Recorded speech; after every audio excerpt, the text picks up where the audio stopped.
దాటడం తప్పని ఇప్పుడు చెప్తున్నావు, అందుకని వెళ్ళలేదు, ఇక్కడే కూర్చున్నా అన్నావు. మరి ఎలా ఇందాక వచ్చింది నువ్వు అలా దాటుకునే కదా.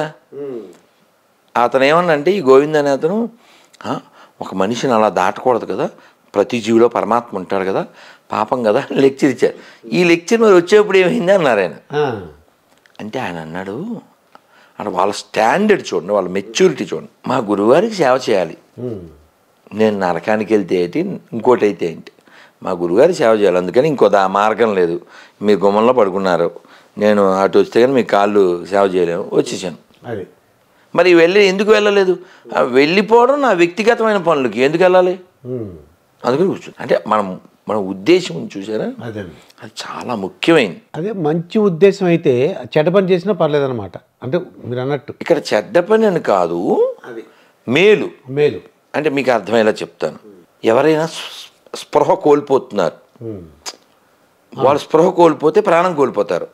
కాబట్టి మనం వాళ్ళని నెమ్మదిగా చెప్పం, దవడల మీద కొట్టి చెప్తాం, హే హే నిద్రపోకో నిద్రపోకో అంటే. కొట్టడం వెనకాల ఏముంది? ఆయన మేల్కొల్పడానికి, ఆయన ప్రాణం బ్రతికించడానికి. అలాగే గుండె అయిపోతున్నప్పుడు కూడా వాళ్ళు చేస్తారు. మరి సిపిఆర్ చేయకపోతే ఎలా బతుకుతాడు? పాపం నిప్పతుందంటే వాడే ఉండడు. కాబట్టి ఉద్దేశం ప్రధానం, ఎప్పుడైనా ఉద్దేశం ప్రధానం. ఎవడో గోతులో పడిపోయాడు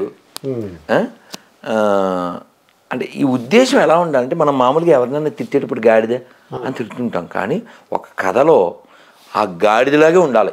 ఆ కథ చెప్తే మీకు అర్థమైపోద్ది, చాలా వండర్ఫుల్ గాడిద అని. అంటే జీవితంలో కష్టం వస్తే ఆ గాడిదలా ఉండాలి. ఎలా అంటే, గాడిదని తీసుకుని వస్తున్నాడు ఒక వానర్, వస్తుంటే ఈ నేల బావిలో పడిపోయింది, అది అందులో వాటర్ లేదు.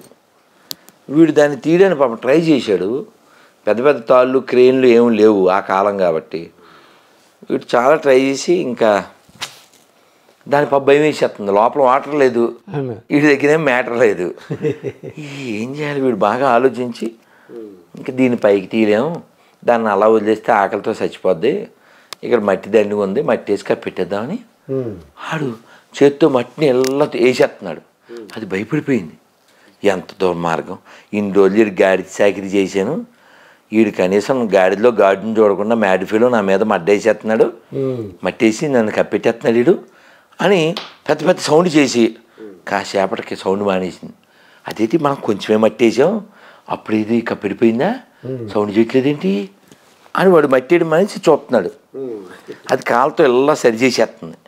ఆడు మళ్ళీ మట్టేసాడు, మళ్ళీ సరి చేసింది, మళ్ళీ మట్టి, మళ్ళీ సరి చేసింది, మళ్ళీ మట్టి, అంతే. ఆడికి ఉత్సాహం వచ్చింది, అది మెట్లు కొట్టి పైకి వచ్చింది. అదే కదా, అట్లా కదా ఉండాలి. అవును. అరే చాలా విచిత్రంగా ఉంది, బేతాళ కథలాగా ఉందండి ఇది. ఎలా అన్నా ఉండనివ్వండి. శభాష్ రాముడి సినిమా చూసారా పాది? అది మిస్ అయ్యారండి. పోనీ ఏ సినిమా పేరు నాకు తెలియదు కానీ, కష్టాల కోర్చుకున్ననే సుఖాలు దక్కును, సుఖాలు దక్కును, జయంబు నిశ్చయంబురా భయంబు లేదురా, జంకు గొంకు లేక ముందు సాగి పొమ్మురా, సాగి పొమ్మురా. ధైర్యం కలిగి ఉండాలి. సీతాదేవిని వెతకడానికి వెళ్ళాడు, పాతాళ భైరవి కూడా అలా ఉంటుంది అంతే. అవును, సీతాదేవిని వెతకడానికి వెళ్ళాడు హనుమంతులు వారు. చాలా తిరిగారు, అసలు వెళ్ళకూడని బెడ్రూమ్లోకి కూడా వెళ్ళాడు, చూడకూడని కూడా చూశాడు. సీతాదేవిని చూడడానికి వెళ్ళాడు వెతకడానికి, వెతికి వెతికి ఆయనకి కనపడలే. ఆ రావణాసుడు బెడ్రూమ్లోకి వెళ్ళిపోయాడు. వాళ్ళు ఏమో ఎట్టంటే అట్లా పడుకున్నారు, ఒంటి మీద స్పృహ లేదు, కొందరికి బట్టలు లేవు, కొందరు తాగేసి రకరకాలుగా ఉన్నారు. బయటకు వచ్చి ఛా వీళ్ళందరినీ చూడకూడని స్థితిలో చూశాను అని చాలా డిప్రెషన్లోకి వెళ్ళిపోయాడు. డిప్రెషన్లోకి వెళ్ళిపోయి మళ్ళీ ఆలోచించాడు, నేను ఎందుకు వెళ్ళాను? అమ్మని వెతికే ప్రక్రియ. ఇప్పుడు మీరు ఒక కుందేలు తప్పిపోయిందండి, ఎక్కడ వెతకాలి? కుందేళ్లలోనే వెతకాలి, పాముల్లో వెతకూడదు. స్త్రీ, సీతాదేవి ఒక స్త్రీ, స్త్రీ వెతకాలంటే స్త్రీలలోనే వెతకాలి. అలా ఐ డిడ్ మై డ్యూటీ అని వాయుదేవుడు వాళ్ళ తండ్రికి రాముడికి దండం పెట్టి, సూర్యుడికి వాళ్ళ గురువు గారికి దండం పెట్టి, నా దోషం ఏమీ లేదు, వాళ్ళంతా నా తల్లులతో సమానం అని దండం పెట్టాడు. సో హనుమంతుడు ఒక ఆదర్శం కదా. అవును. స్వామి వివేకానంద కూడా చాలా చెప్తారు, ఆ హనుమంతుడు ఆదర్శ పురుషుడు. అలా మనకి ఆయన హనుమంతుడు వెళ్ళేటప్పుడు లంకకి ప్రయాణం అయినప్పుడు ఫస్ట్ ఎవరు వస్తారు? మైనాకుడు వస్తాడు. అవును. కొంచెం టిఫిన్ స్నాక్స్ అంటాడు. కొద్ది రెస్ట్ తీసుకోమంటాడండి. అదే కొద్ది ఉండు, చాలాసార్లు దూరం ప్రయాణించావు కదా, కొద్దిగా స్నాక్స్ టీ కాఫీ అన్నాడు. ఆయన ఏం చేస్తాడు తెలుసా? ఈ సుందరకాండలో ఇలా టచ్ చేస్తాడు అంతే. ఆ పండ్లు అవి ఇలా ఇలా అంటే ఊరికి అలా ఇలా అలా టచ్ చేస్తాడు అంతే, అంటే తిన్నట్టు. అది ఇప్పుడు అక్కడ నువ్వు తొక్కలు వచ్చుకుని ఆ పండ్లు అవి తింటా కూర్చుంటే అక్కడ సుగ్రీవుడు తొక్క తీసేస్తాడు. 1 మంత్ టైం ఇచ్చాడు వాళ్ళందరికీ. మీరు వచ్చి రిపోర్ట్ ఇవ్వండి సీతాదేవి గురించి, లేదు ఎలాగ దొరకలేదని రిపోర్ట్ ఇవ్వడం మానేశారా, మీరు ఎక్కడుంటే అక్కడ వచ్చి వేసేస్తా అని చెప్పాడు. కానీ ఇక్కడ విషయం, రాముడు ఎంతో నమ్మి ఆ ఉంగరం ఇచ్చాడు. ఎవరిని? ఇన్ని కోట్ల మంది వానరులు ఉంటే ఎవరిని నమ్మాడు? ఆంజనేయ స్వామినే నమ్మారు. మరి నిలబెట్టుకోవాలిగా, ఆయన నిలబెట్టుకున్నాడుగా. అందుకే ఇప్పుడు కూడా మాట్లాడుకుంటున్నావు. అందుకని నువ్వు మాట్లాడకూడదు, నీ సక్సెస్ మాట్లాడాలంటారు. నేను కొద్దిగా మీ టీచర్ గురించి, అంటే జనరల్గా as a teacher, as a principal నేను ఏమన్నానంటే, నా స్టూడెంట్స్ అంతా కూడా కాదు ఒక ఐఏఎస్ ఆఫీసర్లు ఐపీఎస్ ఆఫీసర్లు అవ్వాలనుకున్నాను. తీరా చూస్తే మీరు ఎలా అయ్యారు, మిమ్మల్ని చూసి టీచర్లు ఏమన్నారని. అంటే నేను అప్పుడు పాడేవాడిని, ఇప్పుడు పాడేవాడిని. అప్పుడు పాడతాను, ఒరే ఎప్పుడన్నా లాస్ట్ పీరియడ్లో ఖాళీ దొరికిస్తే అన్ని తరగతిలోని బయట మైదానంలో కూర్చోబెట్టేసేసి ఆ గ్రౌండ్లో ఒరే ఓ పాట పాడరా, ఓ పద్యం చెప్పరా అని మాతో అప్పుడు ఒక పాట పాడేవాడిని.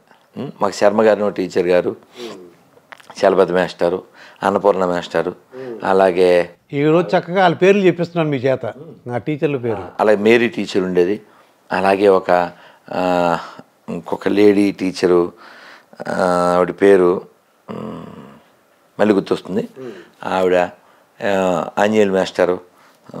మాకు బాగా కొట్టింది మాత్రం చలపతి గారును అన్నపూర్ణ గారు. సరే, వాట్ ఎవర్ ఇట్ మేబీ.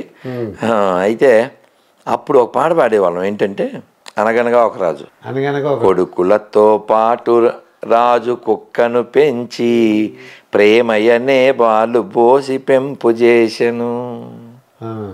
చాలా మంచి సందేశాత్మకమైనటువంటిది.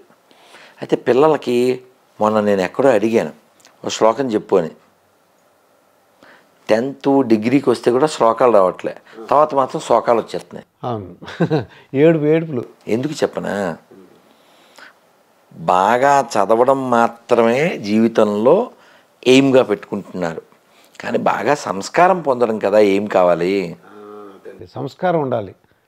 సంస్కారంతో సోపు వాడాలడు, సోపు వాడుతున్నాడు కానీ సంస్కారం రావట్లేదండి. అందుకనే మనకి పిల్లలు ఎలా ఉంటే సంస్కారవంతులు అంటే, రాముడిని చాలామంది ఏవేవో సలహాలు ఇచ్చారు. అడవికి వెళ్ళిపోయాక, వాళ్ళ నాన్నగారు చనిపోయాక వెనక్కి వచ్చే అని చెప్తే రాముడు అన్నాడు, తల్లిదండ్రుల మాట పాటించడం నా ధర్మం, ఆ ధర్మం నుంచి నన్ను వెనక్కి లాక్కండి అన్నాడు. 14 సంవత్సరాలు ఉండాలి కదా. అది వీళ్ళందరి కోరిక ఏంటి, రాముడు పరిపాలిస్తే బాగుంటుందని. వాళ్ళందరూ అనౌన్స్మెంట్ అయిపోయింది కదా సార్, అనౌన్స్మెంట్ ఇవాళ అయింది, దేవుడు రేపే పట్టాభిషేకం సార్. ఇది మొత్తం మఠానికి వెళ్ళిపోయింది కదా సార్ పట్టాభిషేకం లేకుండా. ఎంత లక్షల మందికి అప్సెట్ అయిపోయారు. ఆయన చనిపోయాడు, ఇంకా వీళ్ళు రాముని వెనక్కి తెచ్చుకుంటే కాస్త ఉపశాంతి, మనశ్శాంతి, వాళ్ళ ప్రేమ. ఏదో 2, 3, 10 మంది రాలే, లక్షలాది మంది వచ్చారు. మంత్రులు, జనం, తల్లులు అందరూ వచ్చేసారు. వెనక్కి రమ్మని రాముడు ఏం చెప్పాడు, జాపాలి అని ఒక మహర్షి ఉన్నారు. ఆ మహర్షి ఏమిటి ఇంకా పితృవాక్య పరిపాలన అదీను, మీ నాన్నగారు చచ్చిపోయారు కదా, ఇంకా మాటాలేదు మోటాలేదు వచ్చే, ఇలా కొంచెం సెటరిక్గా పొల్లవిరిపి అంటారు కదా, అలా చెప్పాడు. రాముడు కోపం వచ్చిందండి. మా నాన్నగారు ఎవరికి పడితే వాళ్ళకి అనవసరంగా జీతాస్తున్నారో సాత్లూరు వెళ్ళి చెప్తారు. అలా అనిస్తే ఈ జాపాలి ఫీల్ అయ్యి రామచంద్రమూర్తి ఏదో వెనక్కి తీసుకెళ్ళాలని అలా అన్నాము. అంతే, నేనేమి నాస్తికుణ్ణి కాదు, నీ ఇష్టం స్వామి. ఇంకా అంటే రాముడి పట్ల వాళ్ళ ప్రేమ అది కొలవలేంది, అది కొలవలేంది, మరవలేనిది, కొలవలేనిది, వాళ్ళకి కొలవలేనిది. యస్య రామం న పశ్యతి అంటే వాళ్ళు అడిగేవారంట.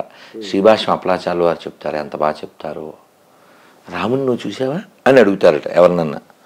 చూడలేదు అన్నాడు అనుకో, పోనీ రాముని నిన్ను చూశాడా, చూడలేదు, చి నీ బతికెందుకు అని వాళ్ళ మనస్సు వాళ్ళని అసహించుకుంటుందంట. అంటే రాముణ్ణి నువ్వన్నా చూడాలి, లేకపోతే రాముని నిన్నన్నా చూడాలి. అలా రాముడితో మనకెంత మమేకత్వం ఉందంటే, మీరు ఒక 40-50 ఏళ్ళు వెనక్కి వెళ్ళిపోతే సాయంత్రం కాగానే పెద్దవాళ్ళంతా ఇంట్లో చద్దన్నం ఏదో తినేసి నోట్లో అంటే